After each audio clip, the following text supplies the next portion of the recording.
What's up, guys? I'm just a gamer, and I'm back with my review of Immortals of Aveum. Also, apologies for the stack of clothes behind me. I'm getting ready to go on a trip, so please ignore that. Forgive me. But right off the bat, I just want to say this game is solid. It's okay. I would give it, like, if I had to give a rating, if I would rate it, I would say it's a 7, 7.5. How's the Easy Allies? If you know them, please check them out. Uh, they would say swimming in sevens. This is a swimming in sevens game for sure. But let's break it down a bit more and let's go what I did enjoy and what I think was a little bit what needed work in the game.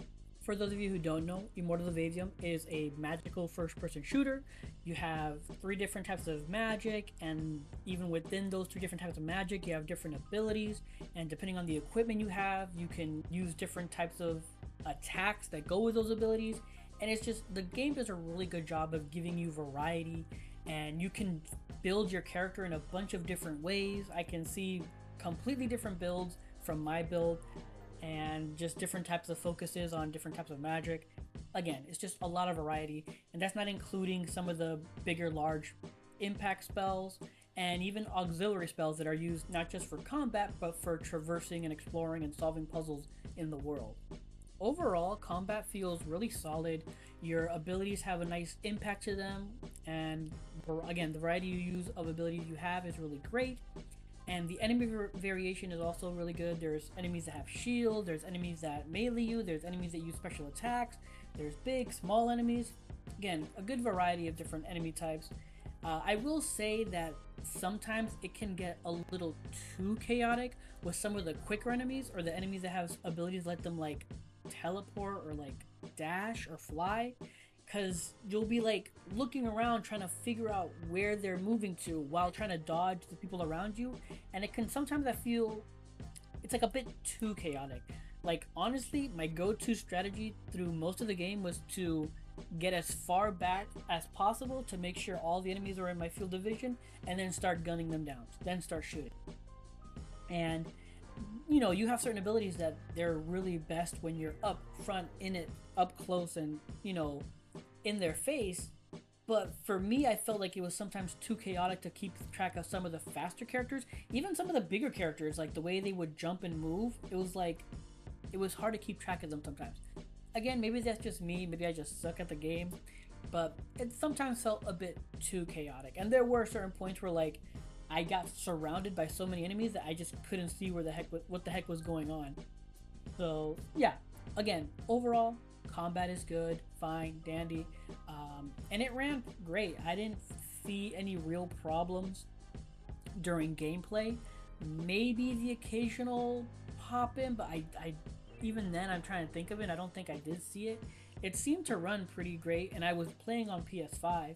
So yeah, again, I reading it many times, but the combat was solid. The combat was good, and I enjoyed it. I did enjoy the combat. The most surprising thing about this game to me was just how big and open the levels were. Because in my mind, when I first started playing, I thought this game was going to be similar to other first-person shooters, or like mostly like Doom, where they have levels and some of them are pretty big, but they're more or less straightforward, and you just progress from level to level to level until the end. This isn't like that. You actually have a bit of freedom. You can teleport from different levels to different areas, and you can explore, and I was just really surprised by how big some of these areas are. There's a lot of puzzles and traversal elements that you can like just go and find, and yeah, that was just the most surprising thing to me. And the levels themselves again were really well done. I really liked the verticality of some of them, and the just the look of them as well. This is a magical world. I think they really nailed the vibe of this game. This game has a really unique magical vibe, and I think it worked well with how they portrayed it, how it was done, and how it reflected in the world. It's really good. Which another point is visually, this game is decent. It's not that bad. Character models are actually pretty solid. They seem real nice, and they seem to reflect the cinematics really well. Moving on to what I believe is, I wouldn't say the weakest or weaker part of the game, I think it's just a bit rough, is the game's story. Yeah, it's just the game does a good job of giving you like documents and files that help you fill out the world and explain how the world works to you. But when it comes to like in game, the actual story happening, it feels a bit like things move really fast at first, and then I feel like certain story points are also just completely glossed over and never talked about again. I mean, I would say spoiler warning, but it's not even a spoiler because, okay, in the very beginning of the game, these people attack and these kids you were taking care of, three of them, they end up dying. They were in a house and the bad guys blew up the house. And you would think, oh my goodness, this is why your character is gonna be against these people. He is gonna have them in his heart the whole time. He's gonna remember them always. We're gonna see them in flashbacks throughout the story of we're gonna make us care about them. No, they are literally in the beginning of the game, and then they're forgotten. They're never really mentioned ever again.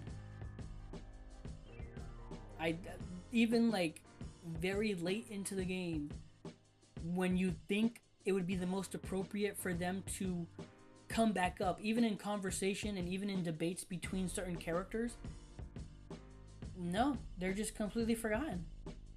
The character is like not bringing them up at all, and it seems like the beginning of the game makes you care for these characters or think you have to care about them, introducing you to them for like the first 5 minutes of the game. So you'd think your character would be more broken up about this, but he's not. They're just so easily and quickly forgotten, and they're not brought up again ever in the story, and it's so weird to me. And then besides that, again, there are a few editing choices that I find a bit weird, like just certain cuts were like they're just weird how the game cuts from certain scenes, just awkward. Another quick nitpick I have is this weird disconnect between the storytelling in the game. Apologies again, this is, I guess, a spoiler. During a certain level or section of the game, we visually see like moments of the past where a character is heard and seen doing something horrible. They did something very, very bad that's against the law, and it was a travesty. Moving on from that scene, when we're confronted about it by another character, we say, we don't believe you. We don't know anything about that. That's crazy. That character would never do that. When we clearly saw in the previous level, they did do it. That did happen. And it's just like this weird disconnect. And it's just like, I guess that's just like the real problem I have with this game's storytelling at times, where it's just like, there's this weird disconnect at points. And it's like what you're seeing during some sections of the story aren't reflected by what other sections in the story. It's just weird. It was just a very weird little thing. And then this leads into my biggest problem with the game, at least story wise, is the audio. During gameplay, audio's fine. Audio's great. All the sound effects and everything sound fantastic. Your abilities sound super cool, solid. But when it comes to dialogue and cutscenes, the audio mixing in this game is not good. And I understand this game was being made during COVID. I'm pretty sure this was being developed during COVID. But there are clearly some audio problems in this game. Like, you can clearly tell, like, the character's audio is not recorded at the same time as other people's. Like, there is a clear difference in audio quality between characters while they're talking in the same scene, and it's crazy to me.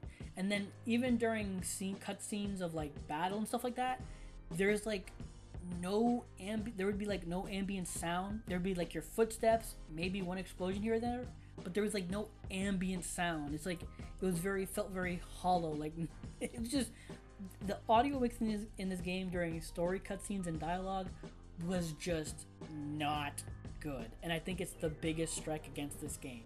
Cause yeah, audio quality was not good. Just leave it at that. But yeah, overall, I did enjoy my time with the game. I thought it was fun.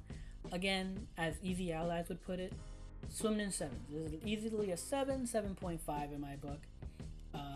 Again, rough around the edges when it comes to story and audio, but gameplay wise, it's solid. But yeah, that's my review. Those are my thoughts. If you enjoyed this video, please leave a like or comment down below. I appreciate any and all feedback. Subscribe. I mean, have you guys played Immortals of Aveum? Do you think I'm way off base? Did you like it more? Did you hate it? I would love to hear your thoughts and hear your feedback. I'm also streaming on Twitch, so please consider following me there at Twitch TV /JustAGamerInc, all one word, or you can click link below. But thanks for watching, and until next time, take care and have a good game.